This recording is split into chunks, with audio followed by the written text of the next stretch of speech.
তিনবার। এবং উলুধ্বনির কারণটা কি যদি আমরা পর্যালোচনা করি, বংশের প্রদীপকে ধরা হয় ছেলে, মেয়েকে না। এবং মেয়ে আসলে, ছেলে আসলে বংশের প্রদীপ, বংশে আলোকিত হবে এবং পরিবারের দায়িত্ব ছেলে নেবে। এবং খুব সূক্ষ্মভাবে সেই সময় মেয়েদেরকে মনে করা হতো তিনটা উলুধ্বনি দেওয়া হবে, আর একটু কষ্ট করে হলো মেয়েটা মানুষ হোক, সংসারটা চলুক, মেয়েটাকে একটা বিয়ে দিতে পারি, সেই পরিবেশটা হোক। মানে ছেলেটা বলে যে একটা আনন্দ থাকে, মেয়েটা কিন্তু তেমন ছিল না। এবং সেই মেয়েটা জন্মগ্রহণ করার ফলে একদিকে সে মেয়ে, ওই সময় তুচ্ছ তাচ্ছিল্য করা হতো, অপরদিকে সে শ্যামল বর্ণের, তার মানে আরো বেশি, যেটা এখনো আছে, এখনো যে দূর হয়েছে বিষয়টা এমন না। তো সবাই, পরিবার, আত্মীয় স্বজন সবাই সেই মেয়েটাকে দেখে কালো বর্ণের হলো, শ্যামলা বর্ণের হলো, আবার মেয়ে হলো, এরকম কি কথা হয় না? তো তার মা তাকে জড়িয়ে ধরছে, ধরে বলল, এই মেয়ে একদিন আলোকিত করবে আমাদের সমাজকে। কি দুর্দান্ত ভাবে সে একদিন সেই সমাজে আলোকিত করেছে। তো মার ভালোবাসা কখনো ছেলে মেয়ে হয় না। তার মা, সে বুঝতো না, কিন্তু তার মা মনের আবেগ থেকে সেই কথাটা বলেছে। সে আবেগ একদিন প্রতিফলিত হয়েছে, যার ফলে আজকে এত মানুষ, এত নারী, এত বিপ্লবী সংগ্রামের মানুষ আছে, এত বিশিষ্ট বুদ্ধিজীবী থেকে শুরু করে অনেকে আছে না, সবাইকে আমরা স্মরণ করছি। আজকে আমরা 53 বছর পরে এই প্রীতিলতা ওয়াদ্দেদারকে স্মরণ করছি। প্রীতিলতা ওয়াদ্দেদারের শৈশব যদি আমরা আলোচনা করি, কি করেছে বা কিভাবে বেড়ে উঠেছে, আমাদের মতোই মধ্যবিত্ত পরিবার থেকে গড়ে উঠেছে, সোনার চামচ দিয়ে জন্মগ্রহণ করেনি। তার জীবন, তার শৈশবে অনেক ধরনের বাধা প্রতিকূলতা ছিল, যেমন নারীদের শৈশবে যেভাবে ছিল। সেই বাধা প্রতিকূলতার মধ্যেও তার মেধাটা খুব প্রখর ছিল। সে পড়াশোনা করত।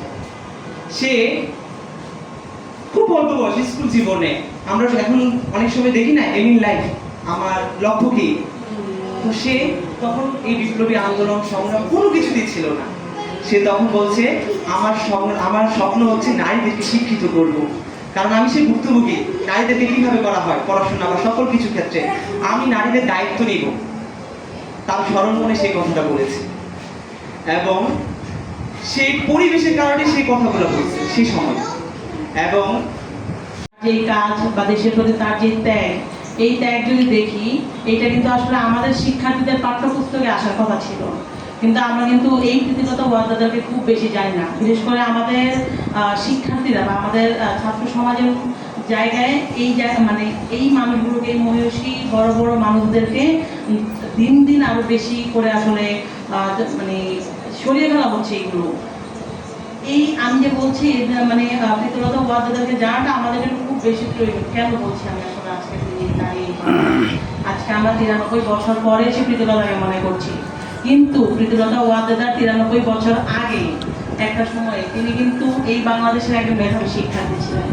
মেধাবী শিক্ষার্থী হয়ে কিন্তু তিনি তার লাইফটাকে অনেক সুন্দর ভালো জায়গায় একটা তার লাইফটাকে লিড করতে পারতেন আলটিমেটলি, কিন্তু সেটা কিন্তু তিনি করেননি।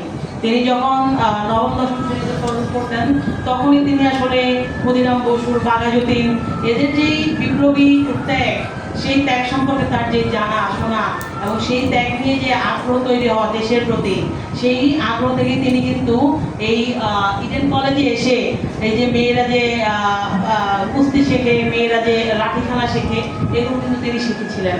এবং শেখার পরবর্তীতে তিনি কিন্তু চট্টগ্রামে যাওয়ার সময় উনি চট্টগ্রামে একটা স্কুলে শিক্ষকতা করেন, প্রধান শিক্ষক হিসেবে যুক্ত হন। এবং এরপরে কিন্তু মাস্টারদা সূর্যনী সেনের যে বিপ্লবী সংগঠন, সেই সংগঠনের সাথে আস্তে আস্তে তিনি জড়িয়ে যান। তিনি প্রীতিলতা এমন একজন মানুষ, তার পরিবার কিন্তু খুব সচ্ছল পরিবার, ব্যাপারটা এরকম না। তার বাবা যে মাইনেটা পেত, সেই মাইনের পুরো টাকাটাই প্রীতিলতার হাতে তুলে দিত সংসার চালানোর উদ্দেশ্যে। কিন্তু প্রীতিলতা একবার কি করলো, যখন মাস্টারদা সূর্য সেনের সংগঠনে মানে অর্থের কিছু মানে কর্মপ্রক্রিয়া আসলে প্রায় হবে, তখন তিনি তার পুরো টাকাটাই কিন্তু ওইখানে ফেলে দিতে দেন। তখন যখন কল্পনা দত্ত আসলে এখানে, তখন তিনি সেটা নিতে অস্বীকার করার ফলে তিনি বলেছিলেন যে আমরা গরিব বলে কি আমাদের টাকাটাও আমাদেরকে সংগঠনকে দিতে পারবো না, মানে এই কাজ থেকে আমরা করতে পারি না। আমি তো এই যে একটা বিপ্লবী কাজ, এই বিপ্লবী কাজটাকে আরো বেশি সামনে এগিয়ে দিতে চাই। তখন কিন্তু তার দেশের প্রতি যে স্পিরিট এটা কিন্তু বোঝা যায় এবং এর পরবর্তীতে তিনি কিন্তু